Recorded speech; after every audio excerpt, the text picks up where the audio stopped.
Hello friends, welcome back to our channel. இன்றைக்கி நம்ம மசாலா மோர் தான் எப்படி செய்யுதுன்னு பார்க்க போகிறோம். வாங்க பார்க்கலாம். அதுக்கு முன்னாடி சேனலை சப்ஸ்கிரைப் பண்ணி பெல் பட்டனையும் கிளிக் பண்ணி வச்சுக்கோங்க. இன்றைக்கி நம்ம மசாலா மோருக்கு புதினா ஃப்ரெஷ்ஷாக பறிக்க போகிறோம். புதினாலாம் நல்லா வளர்ந்துருக்கு, பார்க்குறதுக்கே ரொம்ப அழகாக இருக்குது. இப்படி ஃப்ரெஷ்ஷாக பறித்து வைக்கும்போது ரொம்பவே நல்லாயிருக்கும், பார்க்குறதுக்கு மனசுக்கும் சந்தோஷமாக இருக்கும். நம்ம வீட்டிலேயே வளர்ந்ததுங்கிறதால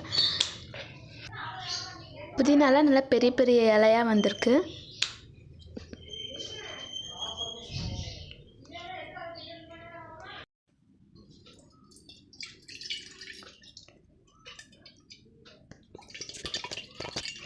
மோர் ஒரு கப் அளவுக்கு எடுத்துருக்கோம். அதை இப்போ வடிகட்டிடலாம்.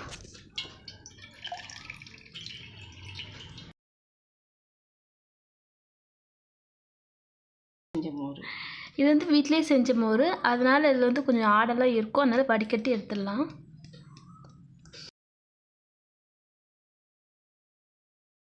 ஒரு சின்ன துண்டு இஞ்சி, ஒரே ஒரு மிளகாய், கொஞ்சம் இலை பறித்து வச்சுருக்கோம். நீங்கள் இதில் கொத்தமல்லி இலை, கறிவேப்பிலை கூட ஆட் பண்ணலாம், நல்லா வாசமாக இருக்கும். நாங்கள் இன்றைக்கி புதினா மட்டும் போட்டு போகிறோம். புதினா கொஞ்சம் பொடிசாக வெட்டிக்கலாம். புதினாவை இதே மாதிரி பொடிசாக வெட்டி போடும்போது நல்லா வாசமாக இருக்கும். நீங்கள் கொத்தமல்லி கருவேப்பிலை போடுறதா இருந்தாலும் இதே மாதிரி வெட்டி போட்டுக்கோங்க. ஒரு கப் அளவுக்கு மோர் எடுத்தாலும் அதே மாதிரி ஒரு கப் அளவுக்கு தண்ணி ஊற்றிருக்கோம்.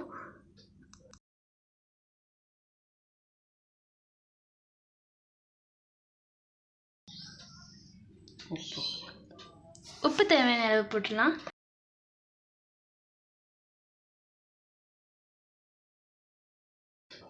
முதல்ல வெட்டி வச்சுருக்க இஞ்சி மிளகாய் ஆட் பண்ணிடலாம்.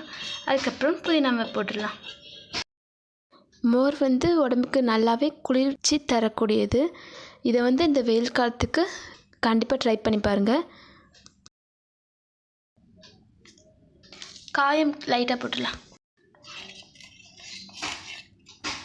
அவ்வளோதான் ஃப்ரெண்ட்ஸ், இதோடு இந்த வீடியோ முடியுது.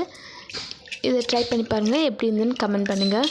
காயெல்லாம் போடுறதால நல்லா வாசமாக இருக்கும். இந்த வீடியோ பார்த்ததுக்கு ரொம்ப ரொம்ப நன்றி. எனக்கு 2 காசு இருக்குமா?